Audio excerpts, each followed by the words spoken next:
कुणी जरांगे फुलायचं असेल आपण लोकांनी सहकार्य केलं पाहिजे. आणखीन कुणी फुलायचं असेल त्या ऐक्याच्या विचाराला ज्याने हातभार लावला त्या सगळ्यांना आपण लोकांनी सहकार्य केलं पाहिजे. आणि राजेश टोपे एक दिवशी या जिल्ह्यामध्ये आलो, जरांगे फाटाला भेटलो.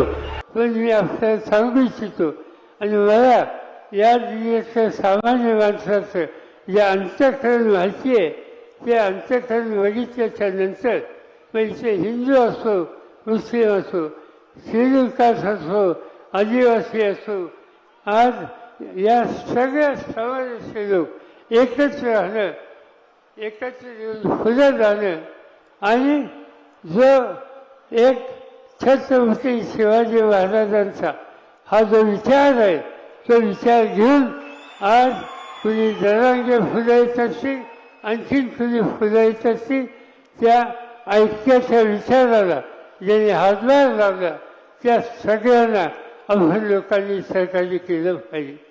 त्यांचं धोरण काय हे समजून घेण्याच्यासाठी मी आणि राजेश टोपे एक दिवशी या जिल्ह्यामध्ये आलो, जरांगे फाटाला भेटलो.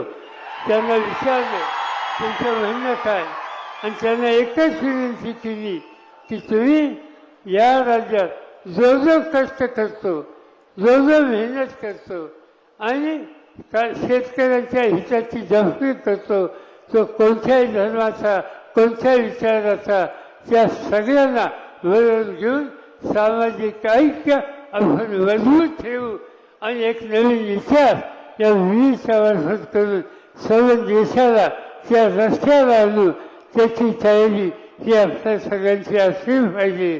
आणि त्यासाठी इथला तरुण वर्ग मजबूतीनं उभा राहील अशाच प्रकारची अपेक्षा या ठिकाणी करतो.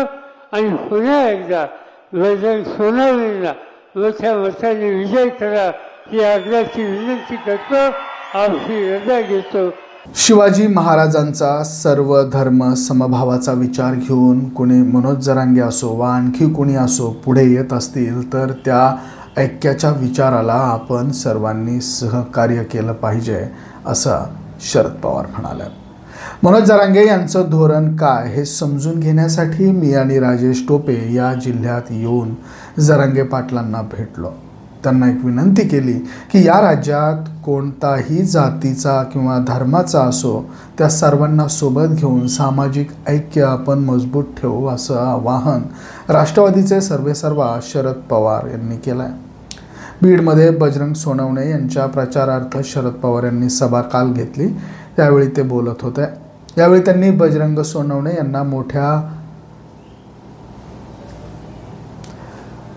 आचारसंहितेमुळे हे आम्ही सांगू शकत नाही, तर शरद पवार म्हणाले की आज मला एका गोष्टीची आठवण होते. बीड जिल्ह्यात संकट असेल, दुष्काळ असेल, पण मनाने अतिशय दिलदार लोकांचा हा जिल्हा आहे. एकदा या जिल्ह्यामध्ये मी विनंती केली आणि विनंतीला मान देऊन जिल्ह्याने सर्वच्या सर्व आमदार आमच्या पक्षाचे निवडून दिले. या जिल्ह्याने ऐतिहासिक काम करून दाखवलं. आमदार दिले पण सत्ता दुसऱ्यांना दिली. आमदार सगळे आपले पण सत्ता दुसरीकडे. त्यामुळे जिल्ह्यातील जनतेचं दुखणं कमी कसं करायचं असा सवाल पवार यांनी यावेळेस केला.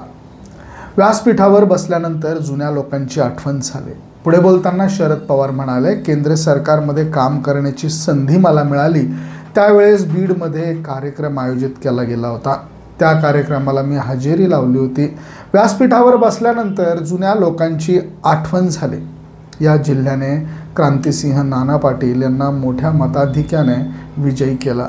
नाना पाटील सातारा जिल्ह्याचे होते, उभे राहिले बीड जिल्ह्यामध्ये. या जिल्ह्यातील जनतेने स्वातंत्र्यासाठी त्याग केलेला आहे, मोठ्या नेत्यांचा सन्मान केलेला आहे. नाना पाटील यांनी जिल्ह्यात घोषणा केली होती, मात्र सरकार बदलल्यामुळे त्यांना ती पाळता आली नाही असं देखील यावेळेस ते म्हणाले.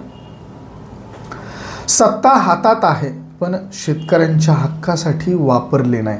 मात्र बीड जिल्ह्याने आमचे आमदार सर्वचे सर्व आमदार निवडून दिले. त्यानंतर मी दिल्लीला गेलो आणि 8 दिवसाच्या आत 71,000 कोटींचं कर्ज माफ केला.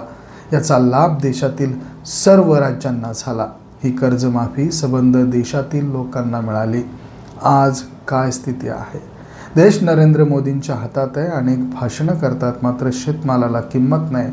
सर्व देशातील सत्ता हातात आहे, पण शेतकऱ्यांच्या हक्कासाठी वापरली जात नाही. दिल्लीत, पंजाब, हरियाणा या भागातील शेतकरी दिल्लीत बसले आहेत. हमीभाव मिळावा अशी मागणी करतायत, असं देखील यावेळेस शरद पवार यांनी स्पष्ट केलं.